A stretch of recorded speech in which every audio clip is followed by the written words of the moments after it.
आजच्या आपल्या गोष्टीचं नाव आहे जादूची चटई.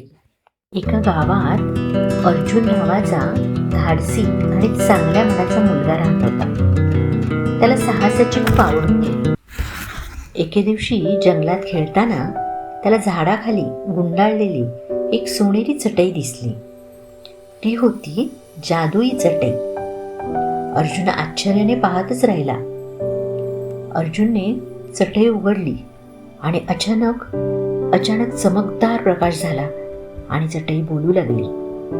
अर्जुन, मी जादुई चटई आहे, पण एक अट आहे. तुझ्या मनात जर लोभ आला तर मी नाहीशी होईन. अर्जुन चटईवर बसला आणि क्षणातच ती आकाशात उडू लागली. डोंगर, नद्या, हिरवी शेतं आणि आकाशात चमकणारं इंद्रधनुष्य. अर्जुन आनंदाने सगळं पाहतच राहिला.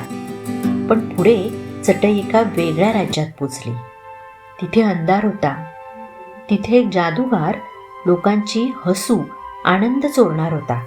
लोक उदास होते, मुलं रडत होती. अर्जुन म्हणाला, मला सोने खजिना नको, मला यांना आनंद द्यायचा आहे.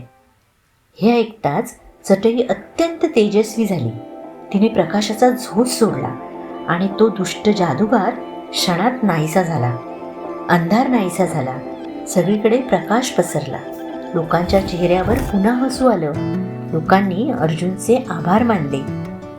परत येताना चटई हळूच म्हणाली, अर्जुन, खरी जादू माझ्यात नाही, ती तुझ्या चांगल्या मनात आहे. हे बोलून चटई हळूहळू हवेत विरघळली.